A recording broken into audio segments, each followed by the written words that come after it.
വരുൺ ചക്രവർത്തി ഇന്ന് ഇന്ത്യയുടെ ലിമിറ്റഡ് ഓവറിൽ ഉള്ള ഒരു പന്തെറിയുന്ന ഒരു മികച്ച താരം തന്നെയാണ് വരുൺ ചക്രവർത്തി. വരുൺ ചക്രവർത്തി ഒരു ഞെട്ടിക്കുന്ന വെളിപ്പെടുത്തൽ ഇപ്പോൾ നടത്തിയിരിക്കുകയാണ്.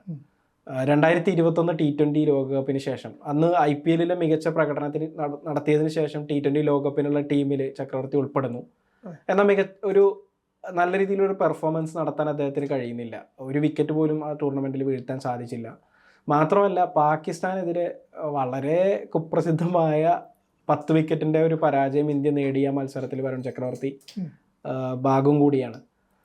അതിനുശേഷം ഒരുപാട് വിമർശനങ്ങൾ കേട്ടു എന്നാണ് വരുൺ ചക്രവർത്തി പറയുന്നത്. വിമർശനങ്ങളെ നമുക്ക് പോസിറ്റീവായിട്ട് എടുക്കാം, പക്ഷെ വിമർശനങ്ങൾക്ക് അപ്പുറത്തേക്ക് ഒരു ഭീഷണി വന്നു എന്ന് ഇപ്പോൾ ഒരു വെളിപ്പെടുത്തൽ നടത്തിയിരിക്കുകയാണ്. പ്രത്യേകിച്ച് ഇന്ത്യയിലേക്ക് ഇനി മടങ്ങി വരേണ്ട, അതുപോലെ തന്നെ അനുഭവം ഇവിടെ വരുന്ന സമയത്ത് തന്നെ ബൈക്കിൽ ആളുകൾ പിന്തുടരുന്നു എന്ന രീതിയിലൊക്കെയുള്ള പരാമർശങ്ങൾ അല്ലെങ്കിൽ ഒരു വെളിപ്പെടുത്തൽ വരുൺ ചക്രവർത്തി അപ്പോൾ നടത്തിയിരിക്കുകയാണ്. ഈ വെളിപ്പെടുത്തലിനെ എങ്ങനെയാണ് നിങ്ങൾ വിലയിരുത്തുന്നത്? അല്ല, നമുക്കറിയാം, പിന്നെ ക്രിക്കറ്റിൻ്റെ ചരിത്രം നോക്കിയാൽ ഇത്തരത്തിലുള്ള പല സംഭവങ്ങളും പല താരങ്ങളും പലതവണയായിട്ട് പറഞ്ഞിട്ടുണ്ട്.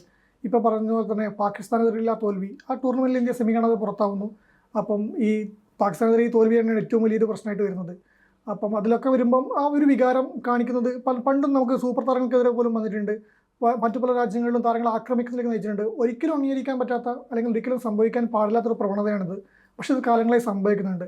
അതൊരു താരത്തെ എത്രത്തോളം ബാധിക്കും എന്നുള്ളതാണ് ഇപ്പോൾ വരുൺ ചക്രവർത്തി പറഞ്ഞത്. ആ റിക്കവറി, അതിൽ നിന്ന് മോചിതനാവാൻ അദ്ദേഹത്തിൻ്റെ ടൈം, ഒന്നാമത് വിക്കറ്റൊന്നും കിട്ടാണ്ട് ഒരു മോശം ടൂർണമെൻറ്റ് അവസാനിപ്പിക്കുന്നു ലോകകപ്പിൽ ഒരു അവസരം ലഭിച്ചിട്ട്, അതും വളരെ കാലത്തെ കാത്തിരിപ്പിന് ശേഷം കാത്തിരുന്ന് ഇന്ത്യൻ ടീമിലേക്ക് എത്തുന്നു. അയാളുടെ ജീവിതം നോക്കിയാൽ തന്നെ 29 വയസ്സിലാണല്ലോ അദ്ദേഹം അരങ്ങേറുന്നത് തന്നെ. അങ്ങനെ വന്നിട്ട് ശേഷം ഇങ്ങനെ ഒരു ടൂർണമെൻറ്റിലൊക്കെ ഇങ്ങനെ പുറത്താവേണ്ടി വരുന്നു, പിന്നെ ടീമിലേക്ക് വിളിക്കാതെയാവുന്നു.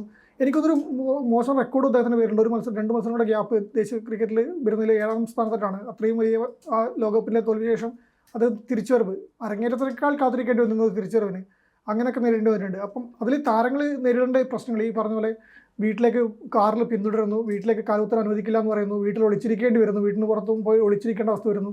അതൊന്നും ഒരിക്കലും സംഭവിക്കാൻ പാടില്ലാത്തതാണ്. ആ മനുഷ്യനെ അന്നിപ്പം കല്ലെറിഞ്ഞവരൊക്കെ ആയിരിക്കും ഇപ്പം ഹീറോ ആയിട്ട് ആ നാട്ടിൽ വാഴ്ത്തുന്നുള്ളവരുണ്ട്. തീർച്ചയായും. ഇപ്പോൾ നമ്മൾ നോക്കുകയാണെങ്കിൽ അന്നത്തെ ഒരു അവസ്ഥ ഒരു താരവും ഇന്ത്യൻ ടീം പരാജയപ്പെടണമെന്ന് ആഗ്രഹിച്ചിട്ടായിരിക്കില്ലല്ലോ കളിക്കുന്നത്. നമുക്കറിയാം, തീർച്ചയായും ആരാധകരുടെ വികാരം നമുക്ക് മനസ്സിലാകുന്നത് ശരിയാണ്, മനസ്സിലാക്കാം. പക്ഷേ ഒരു താരവും ഇന്ത്യൻ ടീമിലെ ജേഴ്സിയിൽ ഈ മത്സരം തോൽക്കണമെന്ന് കരുതിയിട്ട് കളിക്കുന്നതല്ല. പല സാഹചര്യങ്ങളുണ്ടാവും. ചിലപ്പോൾ എതിരാളികളുടെ മികച്ച പ്രകടനം, അല്ലെങ്കിൽ നമ്മുടെ ഭാഗത്തുനിന്ന് വരുന്ന ചില മിസ്റ്റേക്കുകൾ, ഇത്തരം കാര്യങ്ങളൊക്കെ കാരണമാണ് ഇത് വരുന്നത്. പക്ഷെ അതിനെ തുടർന്ന് നാട്ടിലേക്ക് വരേണ്ട, ഇന്ത്യക്ക് വേണ്ടി കളിക്കുന്ന ഒരു താരത്തിനോട് ഇന്ത്യയിലേക്ക് വരേണ്ടതില്ല. അതുപോലെ തന്നെ ബൈക്കിൽ പിന്തുടരുക, ഒരു ശാരീരികമായിട്ടുള്ളൊരു ഇതിലേക്ക് കൂടി അത് കടക്കുമോ എന്നൊരു ഇതുണ്ടാകുന്ന സാഹചര്യത്തിൽ തീർച്ചയായും ഒരു താരം ഡിപ്രഷനിലേക്ക് പോകുന്ന ഒരു അവസ്ഥയാണ് ഉണ്ടാവുക. അത് തന്നെയാണ് വരുൺ ചക്രവർത്തിക്ക് സംഭവിച്ചതെന്ന് അദ്ദേഹം പറയുന്നുണ്ട്. പക്ഷെ അദ്ദേഹം ഒരു പോരാളിയായി ആ ഒരു ശക്തിയോടുകൂടി അദ്ദേഹം തിരിച്ചു വന്നു എന്നുള്ളതൊരു യാഥാർത്ഥ്യം തന്നെയല്ലേ? അതാണ് നമുക്കിപ്പോൾ കണ്ടത്. ചാമ്പ്യൻസ് ട്രോഫി ക്രിക്കറ്റിൽ വെറും ഒരു ഏകദിന മത്സരത്തിന്റെ അനുഭവ സമ്പത്തുമായിട്ടാണ് അദ്ദേഹം ചാമ്പ്യൻസ് ട്രോഫിയിൽ ടീമിലേക്ക് ഉൾപ്പെടുന്നത്. അത് ഇംഗ്ലണ്ടിനെതിരെ T20 പരമ്പരയിലെ പ്രകടനം തന്നെയായിരുന്നു. അതിന്റെ കാരണം നമുക്കറിയാം. ചാമ്പ്യൻസ് ട്രോഫിയിൽ വന്നിട്ട് 3 മത്സരങ്ങൾ, സെമിയും ഫൈനലും ഉൾപ്പെടെ 3 മത്സരങ്ങളിൽ നിന്ന് 9 വിക്കറ്റ് എടുക്കുന്നു.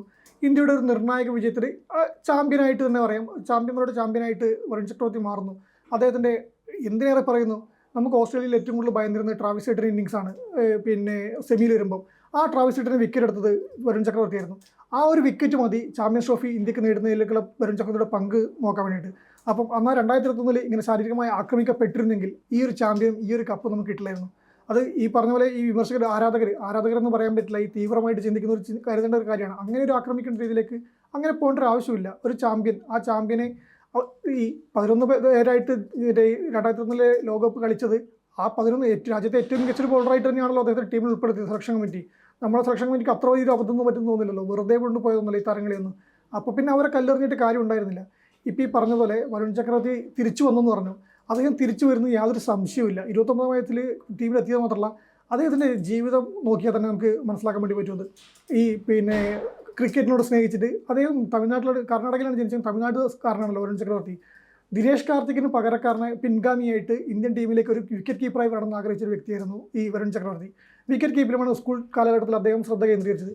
പക്ഷേ അത് നടന്നില്ല. ക്രിക്കറ്റ് വഴങ്ങിൽ നമ്മളെല്ലാം ആഗ്രഹിച്ചിരുന്നില്ല. കളിക്കുമ്പോൾ കണ്ടത് കളിക്കുമ്പോൾ പിന്നെ സച്ചിനും ഇന്നിങ്സ് ഓപ്പൺ ചെയ്യുന്നതും പിന്നെ സെഞ്ചുറി അടിക്കുന്നതും MRF പിടിക്കുന്നതൊക്കെ ആഗ്രഹിക്കാത്ത ആരും ഉണ്ടാവില്ല. നമ്മൾ ധോണിക്കൊപ്പം നടക്കുന്നത്, യുവരാജിനൊപ്പം പിന്നെ ഫീൽഡ് ചെയ്യുന്നത്, ഇതൊക്കെ ആഗ്രഹിച്ചാണ് നമ്മളെല്ലാവരും. ഒരു ശരാശരി ഇന്ത്യൻ ക്രിക്കറ്റ് തീർച്ചയായും എല്ലാ യുവാക്കളുടെ ഒരു കാലത്ത് എല്ലാ യുവാക്കളുടെ ആഗ്രഹം തന്നെയായിരിക്കും.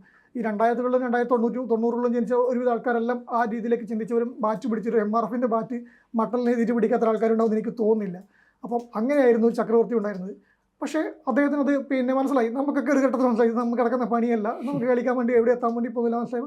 വരുൺ ചക്രവർത്തിയും ക്രിക്കറ്റ് പൂർണ്ണമായി ഉപേക്ഷിച്ചെന്ന് കരുതി അദ്ദേഹം പിന്നെ കോളേജിലേക്ക് എത്തുമ്പോഴേക്കും ആർക്കിടെക്റ്റിന് പഠിക്കാൻ കയറുന്നു.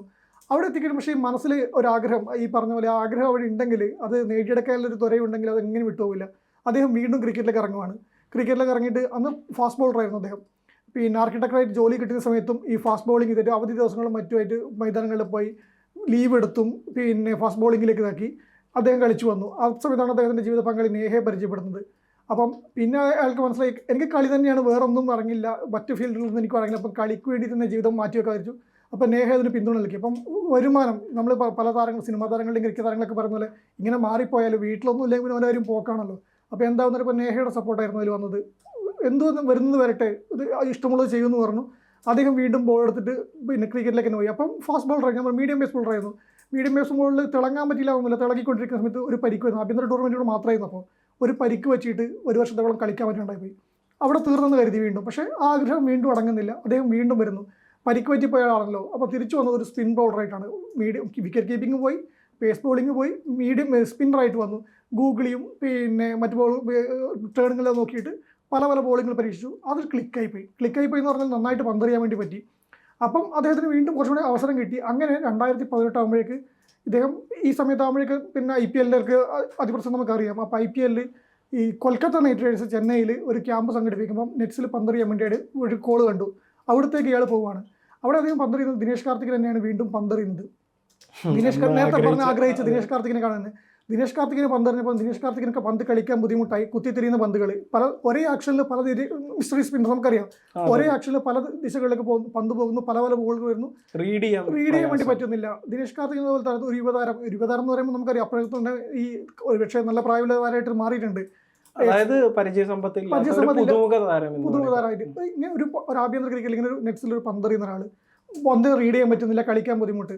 അപ്പോൾ അന്ന് വൈകിട്ട് ടീം മീറ്റിങ്ങിൽ അനലിസ്റ്റിനോട് പിന്നെ ടീമിൻ്റെ മാനേജറിനോട് കാർത്തിക് അവതരിപ്പിക്കണം, ഇങ്ങനെ ഒരു ബോളർ ഉണ്ടെന്ന് അവതരിപ്പിക്കുകയാണ്. അന്ന് പന്തെറിഞ്ഞ് തിരിച്ചു പോകുമ്പോഴും ഈ നമ്മൾ പറഞ്ഞ പോലെ ഇന്ത്യൻ ടീമിനും സ്വപ്നമൊക്കെ ഒരുപക്ഷെ ചിലപ്പം മങ്ങിയിട്ടുണ്ടാവാം. അതിലേക്ക് വേണ്ടിയാണ് എറിയുന്നെങ്കിലും ഉണ്ടാവില്ല. അപ്പം അവിടെ തീർന്നു എന്ന് കരുതി. പക്ഷെ അന്ന് ആ ടീം മാനേജ്മെൻറ്റിൽ കാർത്തിക് കൊടുത്ത ആ ഒരു ഹിൻഡ് അത് വെച്ചിട്ടാണ് വീണ്ടും ഇദ്ദേഹത്തിനെ പിന്നെ നെറ്റ്സിലേക്ക് വിളിക്കുന്നത്. ആ സീസണിൽ കാർത്തിക് നല്ല കൊൽക്കത്ത ടീമിൻ്റെ എല്ലാ ക്യാമ്പിലും പന്തെറിയാൻ വേണ്ടി, നെറ്റ്സിൽ പന്തെറിയാൻ വേണ്ടി കാർത്തികിന് അവസരം കിട്ടുവാണ്, ചക്രവർത്തിക്ക് അവസരം കിട്ടുകയാണ്. അങ്ങനെ ഒരു നെറ്റ്സിൽ പന്തെറിയാൻ വന്ന താരമായിട്ട് വരുൺ ചക്രവർത്തി മാറുന്നു. ഇവിടുന്ന് പിന്നെ IPL 2018-19 IPL ഇത് വരുമ്പോഴേക്ക് കൊൽക്കത്ത ഉറപ്പിച്ചു ഇയാളെ നമ്മൾക്ക് വേണം, നമ്മൾ ടീമിൽ വേണം, ഇയാൾക്ക് പലതും ചെയ്യാൻ പറ്റും, മറ്റു താരങ്ങളെ പോലെയല്ല, സ്പിന്നിൽ കുറച്ചും കൂടെ നമുക്ക് വേണ്ടി ചെയ്യാൻ പറ്റുന്ന താരങ്ങളാണെന്നുള്ളൊരു ബോധ്യം ഇവർക്ക് വന്നു, ടീം മാനേജ്മെൻറ്റ് വന്നു. അവർ മറ്റു താരങ്ങളൊന്നും അങ്ങനെ വിലപേശാനൊന്നും വരുന്നില്ല. ഈ സമയത്ത് തന്നെയാണ് തമിഴ്നാട് പ്രീമിയർ ലീഗിലേക്ക് അദ്ദേഹത്തിന് സെലക്ഷൻ കിട്ടുന്നുണ്ട്, കളിക്കുന്നുണ്ട്. അവിടുന്ന് സംസ്ഥാന ടീമിലേക്കും പിന്നെ സെലക്ഷൻ കിട്ടി. ഈ നെറ്റ്സിലെ പ്രകടനത്തിന് ശേഷമാണ് ഇതൊക്കെ വരുന്നത്. അവിടെ അവിടെ നിന്നും അദ്ദേഹം വിക്കറ്റുകളുടെ ശ്രദ്ധിക്കപ്പെട്ടു തുടങ്ങി. അപ്പോഴേക്കും മറ്റ് IPL താരങ്ങളൊക്കെ ടീമുകളൊക്കെ നമുക്ക് അറിയാലോ ശ്രദ്ധിക്കുന്നു. അങ്ങനെ വന്നു. എന്തെങ്കിലും IPL ലേല പട്ടികയിലേക്ക് വരുമ്പം 20 ലക്ഷം ആയിരിക്കും എനിക്കൊന്ന് അടിസ്ഥാന വിലയായിരുന്നു എന്ന് തോന്നുന്നത്. അങ്ങനെ ഒരു വിലയിലേക്ക് വരുമ്പം ആരും കൊൽക്കത്തയുടെ ടീം ഉറപ്പിച്ചൊരു ബോളറാണ്, ആരും പ്രതീക്ഷിച്ചില്ല. പക്ഷേ അപ്രതീക്ഷിതമായിട്ട് കിങ്സ് ഇലവൻ പഞ്ചാബ് ബിഡിന് വേണ്ടി വരുവാണ്.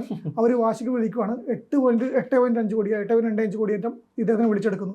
അപ്രതീക്ഷിതമായിരുന്നു. അന്നാണ് ഒരുപക്ഷെ നമ്മൾ മലയാളികൾ ഉൾപ്പെടെയുള്ള നമ്മൾ ബാക്കിയുള്ളവരൊക്കെ ഈ താരത്തെക്കുറിച്ച് കേൾക്കുന്നത്. ഒന്നും അടിസ്ഥാനമില്ലാതെ വന്നൊരു താരത്തിന് വേണ്ടി 2 ടീമുകൾ കടന്ന് വിളിക്കുന്നു. 8.25. കൊൽക്കത്തയുടെ നിരാശയോടെ ഇരുന്ന് പഞ്ചാബ് ആ താരത്തെ കിട്ടിയ സന്തോഷം. അപ്പോഴാണ് ഇത് ആരാണെന്ന് നോക്കുമ്പോൾ അതിനാണ് ചില മാധ്യമങ്ങൾ വാർത്തുന്നത് കൊടിക്കുന്നതിൻ്റെ മാവേലിക്കരയിലും കിളിമാനൂരും ബന്ധമുള്ള മലയാളി, പിന്നെ അച്ഛൻ BSL ജോലിയുള്ള എന്തോ ചക്രവർത്തി, പിന്നെ അമ്മ മാലിനി, ഇവരൊക്കെ കഥയൊക്കെ വരുന്നത്. അപ്പം മലയാളി ബന്ധുവായി. അപ്പം കൂടുതൽ കേരളത്തിനും ഒരു ടച്ച് ഒരു ഇഷ്ടം തോന്നുമല്ലോ നമുക്കറിയാം. പിന്നെ നമ്മൾ ശ്രേയസ് അയ്യറിൻ്റെയും നമ്മുടെ ദേവത്വ പഠിക്കലിൻ്റെയൊക്കെ കരുണായരുടെയൊക്കെ ബന്ധം നമ്മൾ എപ്പോഴും തെരഞ്ഞു പോകുന്നത്. റോബിൻ ഉത്തപ്പയായിരുന്നു. ഉത്തപ്പ പിന്നെ നമുക്ക് കേരളത്തിൽ വേണ്ടി കളിച്ചു, നമ്മുടെ തന്നെ താരമായി മാറി. ഇപ്പോൾ മലയാളം പറയുന്ന താരം കൂടിയാണ്. ഇപ്പോൾ കരുണായറിൻ്റെ അങ്ങനെ തന്നെയാണ്. അപ്പം ചക്രവർത്തിയുടെ നമുക്കൊരു മലയാളി ബന്ധം നമ്മുടെയും കൂടെ താരാണെന്ന് ആയി വന്നു. അവിടെ നിന്ന് ഈ പറഞ്ഞ പോലെ IPL ഇറങ്ങി. പക്ഷേ ആദ്യത്തെ സീസണിൽ തന്നെ ഫസ്റ്റ് ഓവർ എറിഞ്ഞത് എനിക്ക് കൊൽക്കത്തയുടെ ആണെന്ന് എനിക്ക് തോന്നുന്നു. കൊൽക്കത്തക്കെതിരെയാണ് അദ്ദേഹം പന്തെറിഞ്ഞത് IPL ഫസ്റ്റ് മത്സരം കളിച്ചത്. അതൊരു ഇത് തന്നെയാണ്, ഐറണിയാണ് വരുന്നത്. പക്ഷേ പന്ത് ബാറ്റിങ്ങിന് ഉണ്ടായത് സുനിൽ നാരായണായിരുന്നു. ആദ്യത്തെ ഓവറിൽ 23 റൺ അടിച്ചു. അവിടെ തീർന്നു വരികയായിരുന്നു. പരിക്കാണ് പിന്നെ പറ്റിയത്. വീണ്ടും പരിക്കില്ലാനായി അദ്ദേഹം ടീമിന് പുറത്താവുകയാണ്. തീർന്നു. ഒരു അപ്രതീക്ഷിത കുതിപ്പ് നടത്തി എവിടേക്കോ കറങ്ങിത്തിരിഞ്ഞ ജീവിതം IPL എത്തുന്നു വിചാരിച്ചില്ല. IPL എത്തി, സംസ്ഥാന ടീമിൽ കളിക്കുന്നുണ്ട്, എങ്കിലും അവിടെ തീർന്നു കരുതി. പക്ഷെ അടുത്ത കൊല്ലാകുമ്പോഴേക്ക് കിങ്സ് പഞ്ചാബ് ഉപേക്ഷിച്ചു, ലേലത്തിൽ വെച്ചു. അവിടെ കൊൽക്കത്ത പിടിച്ചു. പിന്നെ നടന്നത് ചരിത്രമാണ്. പിന്നെ നടന്നത് നമുക്കറിയാം. ആ സീസണിൽ 17 വിക്കറ്റ്, എനിക്ക് തോന്നുന്നു 17 വിക്കറ്റാണ് എടുത്തത്. അതിനുശേഷമാണ് ഈ 2021 വരുന്നത്. അതിനുശേഷം 3 തവണ ടീമിൽ സെലക്ഷൻ ലഭിച്ചിട്ടുണ്ട്. ദേശീയ ടീമിൽ സെലക്ഷൻ ലഭിച്ചു. ആദ്യ ടീമിൽ ഉൾപ്പെട്ടു, കളിച്ചില്ല. രണ്ടാം ടീമിൽ ഉൾപ്പെട്ടു, കളിച്ചില്ല. മൂന്നാമത് ശ്രീലങ്കയ്ക്കെതിരെ ടീമിൽ വന്നപ്പോഴാണ് കളിക്കുന്നത്. അന്ന് ശ്രീലങ്കയുടെ ക്യാപ്റ്റനാണെന്ന് എനിക്ക് തോന്നുന്നു, എനിക്ക് പേര് ഓർമ്മയില്ല. അദ്ദേഹത്തിൻ്റെ വിക്കറ്റ് എടുത്തിട്ടാണ് അദ്ദേഹം ഇത് പിന്നെ അന്താരാഷ്ട്ര ക്രിക്കറ്റിലും ശ്രദ്ധിക്കപ്പെട്ടത്. അവിടെ നിന്നാണ് ഈ നമ്മൾ പറഞ്ഞ T20 ലോകകപ്പിലേക്ക് പോകുന്നത്. പക്ഷെ അവിടെ തിളങ്ങാൻ പറ്റിയില്ല. വീണ്ടും ഡ്രോപ്പ് ആവുന്നു. വലിയൊരു കാലം കാത്തിരിക്കുന്നു. 3 വർഷം പിന്നെ ടീമിൽ 87 മത്സരങ്ങൾ, 86 മത്സരങ്ങളായിട്ട് ഗ്യാപ്പ് വന്നു ഈ 2 മത്സരങ്ങൾ തമ്മിൽ T20യിലേക്ക് തിരിച്ചു വരാൻ. തീർച്ചയായും ഇപ്പോൾ 2021 ആ ഒരു അനുഭവത്തിന് ശേഷം വരുൺ ചക്രവർത്തി പറയുന്നത്, എനിക്ക് ഒരുപാട് മാറാനുണ്ടായിരുന്നു. എൻ്റെ ജീവിത രീതി മാറണമായിരുന്നു, പ്രാക്ടീസുകൾ മാറണമായിരുന്നു. മുമ്പ് സെഷനിൽ ഓരോ പരിശീലന സെഷനുകളിലും 50 പന്തുകളാണ് ഞാൻ പരിശീലനം നടത്തിയിരുന്നതെങ്കിൽ, എറിഞ്ഞിരുന്നതെങ്കിൽ അതെനിക്ക് 100 എണ്ണമായി വർദ്ധിപ്പിക്കണമായിരുന്നു. അങ്ങനെ ഒരുപാട് കാര്യങ്ങൾ. അതായത് സെലക്ടർമാർ ഇനി തിരിച്ചു വിളിക്കുമോ എന്ന് പോലും സംശയമുള്ള ഒരു സാഹചര്യത്തിൽ നിന്നാണ് അദ്ദേഹത്തിന് തൻ്റെ കഠിനാധ്വാനം കൊണ്ട് അദ്ദേഹം തിരിച്ചെത്തുന്നത്. ഒരുപക്ഷെ ഈ വിമർശനങ്ങൾ എന്ന് പറയാൻ പറ്റില്ല, വളരെ അപകടകരമായിട്ടുള്ള ഈ ഒരു പ്രവണത, ഭീഷണി പോലുള്ള പ്രവണതകളെയെല്ലാം അതിജയിക്കാൻ അദ്ദേഹത്തിന് കഴിഞ്ഞത് തന്നെയല്ലേ ഈ ചാമ്പ്യൻസ് ട്രോഫിയിലെ അദ്ദേഹത്തിന്റെ മികച്ച പ്രകടനം. പ്രത്യേകിച്ച് ആദ്യ സമയത്ത് അദ്ദേഹത്തെ ടീമിൽ ഉൾപ്പെടുന്നില്ല അദ്ദേഹം. പിന്നീട് ടീമിൽ ഉൾപ്പെടുന്നു. വന്ന മത്സരത്തിൽ തന്നെ 5 വിക്കറ്റ് വീഴ്ത്തുന്നു. പിന്നീട് സെമി ഫൈനലിലും ഫൈനലിലും ഓസ്ട്രേലിയക്കെതിരെ ന്യൂസിലൻഡിനെതിരെയും 2 വിക്കറ്റുകൾ വീതം വീഴ്ത്തുന്നു. ഇതൊരു കൃത്യമായി പറഞ്ഞു കഴിഞ്ഞാൽ ഒരു വലിയൊരു പോരാട്ടത്തിന്റെ അല്ലെങ്കിൽ വലിയൊരു പ്രയത്നത്തിന്റെ ഒരു കഥ വരുൺ ചക്രവർത്തിക്ക് പറയാനുണ്ട്. ഈ കഥയും കാര്യങ്ങളും ഒന്നും അറിയാത്ത ആളുകളാണ് ഇരുന്നിട്ട് അദ്ദേഹത്തെ ചീത്ത വിളിക്കുന്നതും ഭീഷണി പറയുന്നതും ഒക്കെ. ഇപ്പം ഇത് വലിയൊരു തെറ്റായ പ്രവണത ഇത് തരുന്നുണ്ട്. പിന്നെ പ്രത്യേകിച്ച് കളിക്കളത്തിൽ താരങ്ങളുടെ അവർ നടത്തുന്ന ഓരോ കാര്യങ്ങൾ. ഇപ്പോൾ ഷമീനെ കുറിച്ചിട്ട് ഉള്ളൊരു ഷമീ മുമ്പ് ഇതുപോലെ ചീത്തവിളി കേട്ട അല്ലെങ്കിൽ ഭീഷണിയൊക്കെ കേട്ട ഒരു താരമാണ് ഷമീ നമുക്കറിയാം. ഇപ്പൊ റീസെന്റ് ആയിട്ട് നടക്കുന്ന ചാമ്പ്യൻസ് ട്രോഫിയിൽ ഷമീ പരസ്യമായി ഭക്ഷണം കഴിച്ചു നോമ്പുകാലത്ത് എന്ന് പറഞ്ഞിട്ടുള്ള പലതരത്തിലുള്ള വിമർശനങ്ങൾ. യഥാർത്ഥത്തിൽ ക്രിക്കറ്റിനെ ക്രിക്കറ്റായിട്ട് കാണാൻ കഴിയാതെ അതിന് വേറൊരു തരത്തിലുള്ള പല തരത്തിലേക്ക് കൊണ്ടുപോകുന്നത് ഒരു തെറ്റായ പ്രവണത തന്നെയല്ലേ? തീർച്ചയായും. അതാണ് നമ്മൾ ആദ്യം തന്നെ പറഞ്ഞത്. ഇത് പിന്നെ ഓരോ ചിലപ്പോൾ താരങ്ങളുടെ കരിയർ തന്നെ ഇല്ലാതാക്കിയേക്കാം. അന്ന് ഈ പറഞ്ഞ പോലെ വരുൺ ചക്രവർത്തി ഒരു ബൈക്കിൽ പിന്നിടുന്നു. അന്നൊരു കല്ല് അദ്ദേഹത്തിന്റെ ദേഹത്ത് വീണ്ടും ആലോചിച്ച് നോക്കി. ഒരു കളിക്കാരനെ സംബന്ധിച്ചുള്ള അവിടെ തീരുമായിരുന്നു ഇന്നിങ്സ്, അദ്ദേഹത്തിന്റെ കരിയർ തീരുമായിരുന്നു. അങ്ങനെ ഒരിക്കലും നമ്മളങ്ങനെ ചിന്തിക്കേണ്ട ആവശ്യം വരുന്നില്ല. ആ മത്സരം നടന്നില്ലെങ്കിൽ വീണ്ടും അടുത്ത മത്സരം കിട്ടും. നമുക്കറിയാം, നമുക്കിപ്പോൾ ഈ 2001 ലോകകപ്പ് നഷ്ടപ്പെട്ടു. കഴിഞ്ഞ T20 ലോകകപ്പ് നമ്മൾ പിടിച്ചില്ലേ? അതാണ് പറഞ്ഞത്. താരങ്ങൾക്ക് നമുക്ക് അവസരം കൊടുത്താൽ മതി. ഓരോ ടൈമിൻ്റെ കൂടിയാണ്. ഈ ചക്രവർത്തി ഇത്രയും കറങ്ങി തിരിഞ്ഞ് വന്ന് ഇപ്പോൾ ഈ ചാമ്പ്യൻസ് ട്രോഫി തൊട്ട് മുമ്പ് ഇംഗ്ലണ്ടിനെതിരെ പരമ്പര വരുന്നു. അതിൽ T20യിൽ മിന്നുന്ന പ്രകടനം കാഴ്ചവെച്ചിട്ടാണ് നമുക്കറിയാം ഗംഭീറിൻ്റെ സെലക്ഷൻ കമ്മിറ്റിയിൽ ഗംഭീർ വാദിച്ചിട്ടാണ് അദ്ദേഹത്തിനെ പിന്നെ ഏകദിന ടീമിൽ ഉൾപ്പെടുത്തിയെന്ന് പറഞ്ഞു. ഇതിനു മുമ്പ് തൊട്ടും ഏകദിനത്തിൽ അരങ്ങേറുന്നു. ഒരു മത്സരത്തിൻ്റെ പരിചയത്തിൽ ICCയുടെ ചാമ്പ്യൻസ് ട്രോഫി ടീമിലേക്ക് ഉൾപ്പെടുന്നു. സ്വപ്നം കാണാൻ പറ്റുന്നൊരു കുതിപ്പ് തന്നെയാണുള്ളത്. അവിടെ വന്നിട്ട് ആദ്യത്തെ 2 മത്സരങ്ങളിൽ കളിക്കുന്നില്ല. പാകിസ്ഥാനെതിരെയും ബംഗ്ലാദേശിനെയും കളിക്കുന്നില്ല. അപ്പം ടീമിനൊരു ബാക്കപ്പ് സ്പിന്നർ അവിടെ ഒതുങ്ങിയേക്കുമെന്ന് കരുതുമ്പോഴാണ് ന്യൂസിലാൻഡിനെതിരെ മത്സരത്തിൽ ടീമിൽ ഉൾപ്പെടുന്ന 5 വിക്കറ്റോടെ ഞാൻ ടീമിൽ വേണം, ചാമ്പ്യൻസ് ട്രോഫിയിൽ വേണമെന്ന് അദ്ദേഹം തെളിയിക്കുന്നു. ഓസ്ട്രേലിയക്കെതിരെ കളിക്കുന്നത് ട്രാവിസ് ഹെഡിന് ഉൾപ്പെടെ 2 വിക്കറ്റ് വീഴ്ത്തുന്നു. വീണ്ടും ഫൈനലിൽ ന്യൂസിലാൻഡിന് കളിക്കുന്നു, വിക്കറ്റ് വീഴ്ത്തുന്നു, ഇന്ത്യയെ വിജയത്തിലേക്ക് നയിക്കുന്നു. നമ്മൾ പറയുമ്പോൾ വല്ലാത്തൊരു കഥ തന്നെയാണെന്ന് പറയുന്നത്. അതല്ലാണ്ട് അവിടെ ചീത്ത വിളിക്കുന്നവരോട് മാറി പോകാനേ പറയാൻ പറ്റൂ. അതെ. എന്തായാലും വരുൺ ചക്രവർത്തിക്ക് കൂടുതൽ ഉയരങ്ങൾ കീഴടക്കാനാകട്ടെ, ഇന്ത്യക്ക് വേണ്ടി ഇനിയും മികച്ച പ്രകടനങ്ങൾ നടത്താനാകട്ടെ എന്ന് നമുക്ക് ആശംസിക്കാം.